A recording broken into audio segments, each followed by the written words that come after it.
جب آپ اللہ کا ذکر کر رہے ہوتے ہیں نا، تو جس طرح آپ کے وجود کی غذا ہے روٹی، کھانا، پانی، ہوا، صحت، سانس،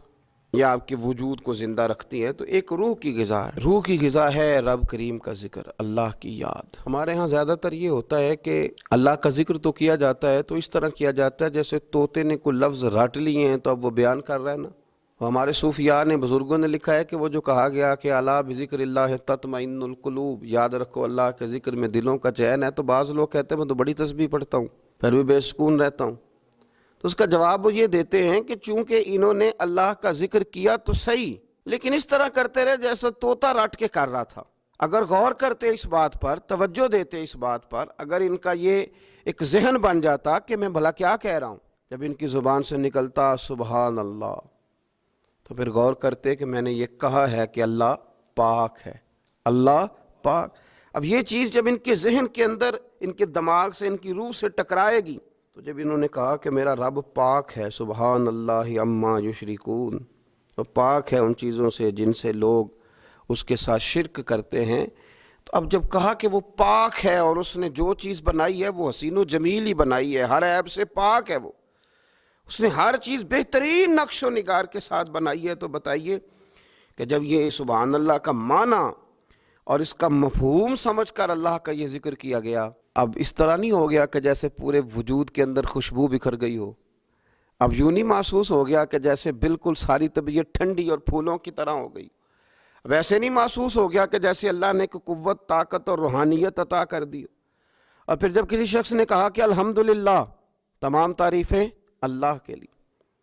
تو اب آپ اندازہ فرما لینا کہ وہ کتنا عظیم اور کتنا بڑا مالک ہے، کہ کہا جا رہا ہے کہ میں کسی کی کوئی جھوٹی تعریف نہیں کروں گا، مجھ سے کسی کی خوشامد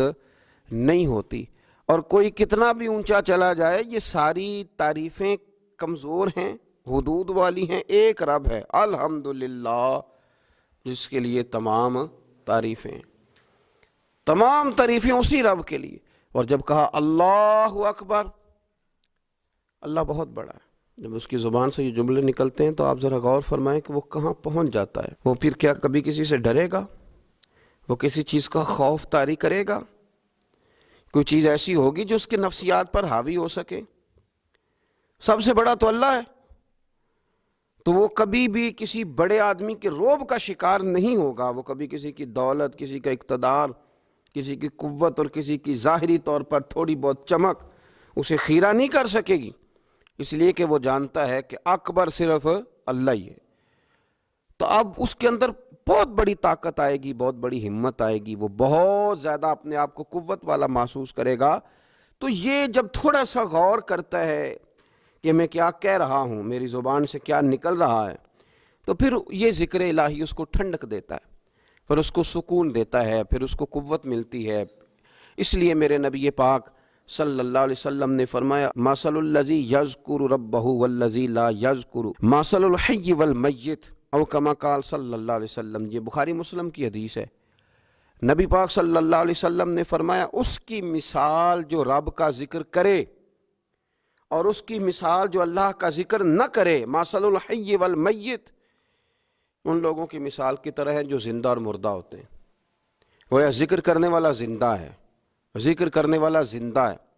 اور ذکر نہ کرنے والا ہواؤں میں اڑ رہا ہے،